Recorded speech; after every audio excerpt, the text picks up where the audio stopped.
So what makes you decide? Like where I said, yeah, okay. So like, what leads to this decision? How do you go from I'm super into sports and whatnot to yo, I'm gonna go be DJ Bobby Payne?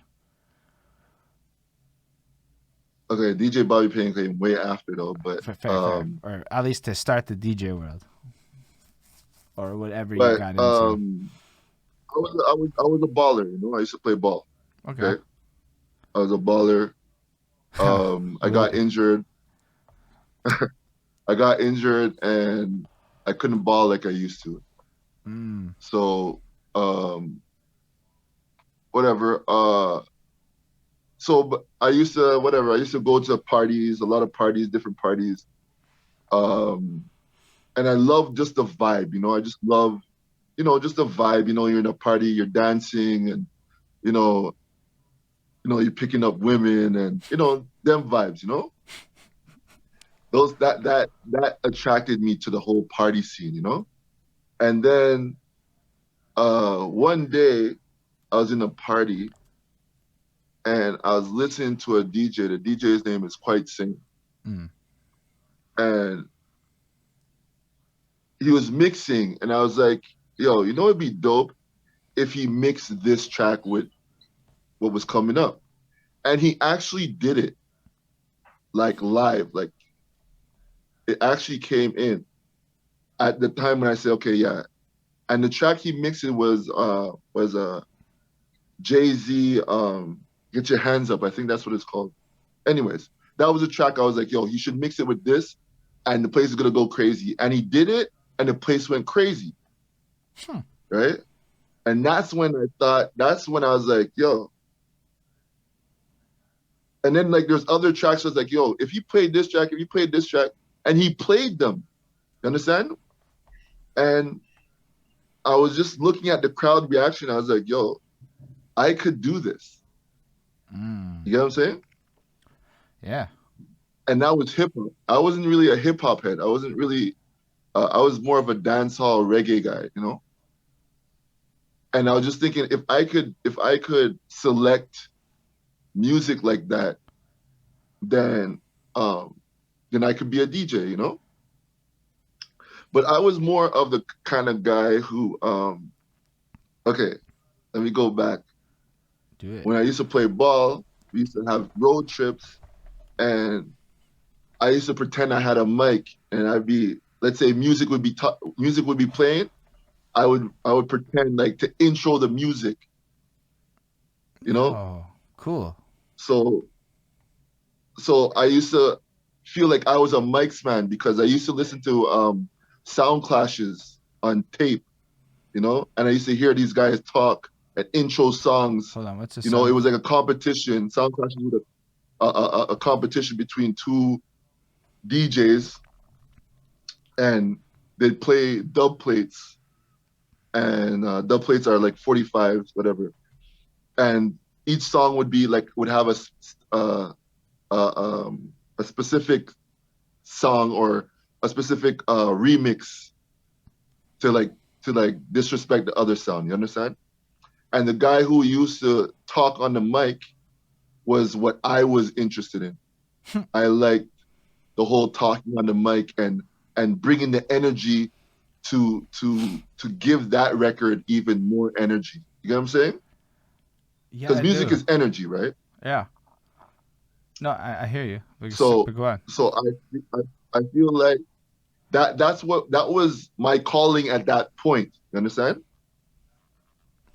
So fast forward now to when I was playing, I was at that party listening to Quite Sane. Uh, I used to always go out with like a couple of guys, all the time. We go to different parties and be like, yo, if the man were to play this, it would turn over the place. People would go crazy. So I'd always be like, always thinking of what to play all the time. Understand? So that's what brought me and uh, three other guys to create a sound called Digital Movements, Hmm. right? So that was our group, and we actually we were taking music from what's that? Shit, I just lost it. Back in the days, used to steal music. Napster? Like you said, download yeah, Napster. Yeah. So I used to get a ton load of music from Napster, right? We all used to get it. And we would clash each other from like we'd bring our hard drive and another man would bring his hard drive and we'd clash each other like that. Okay. You get what I'm saying? Yo, So that's I would interesting. introduce the song. I would introduce the song and I just play the track and that's how we'd battle each other. You understand? So y'all were doing versus battles back in the day. With our hard drive. Yo, that's serious. I really like that. You understand? Yo, that's amazing. Yeah. Yeah.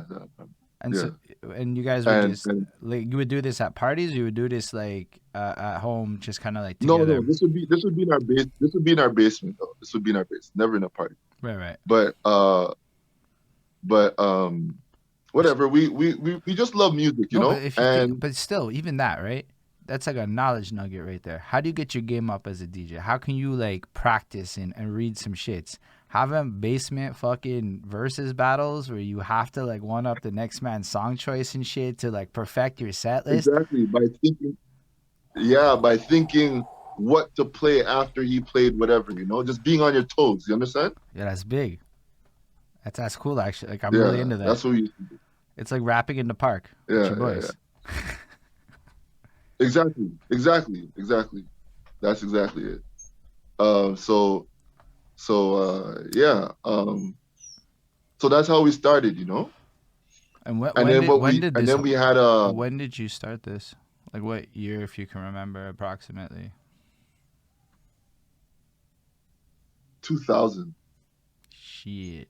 Maybe 99. Maybe okay. 99. Yeah, man. 99. See, man, there's 20 years. 2000 was when we started to get gigs. Okay. So 2000 is when it went from we trying to do this thing to we getting paid to do this thing. Or at least opportunities to do this thing, but we don't paid, maybe not. I don't know. I actually don't know how it works in the DJ world like that. But fine, you're performing as of 2000. Yeah. What's the music scene like in 2000? Keep in mind, I'm in like grade 6, 7 at this point, so I'm very disconnected from the Montreal nightlife. Yo, that's when crunk music started blowing up. That's when crunk music, like, it was crunk time, like down south stuff, you know? Like just some like I said, I was with a group called Digital Movements. And we were probably the first DJs to play CDs. Okay. Like we had a Newmark mixer and it had a CD deck. And we were probably the first, definitely in Quebec. I don't know about like on, but definitely in Quebec or Montreal, let's say Montreal, playing CDs. So what that advantage gave us is that we heard new music, right? And we get it right away. We could hear that brand new, like, okay, this is a time when Little John was coming up. You know? Right. So we'd hear new music, whether it be dancehall, reggae, we'd have it first before anybody, because everybody was playing records. Like vinyls. You understand?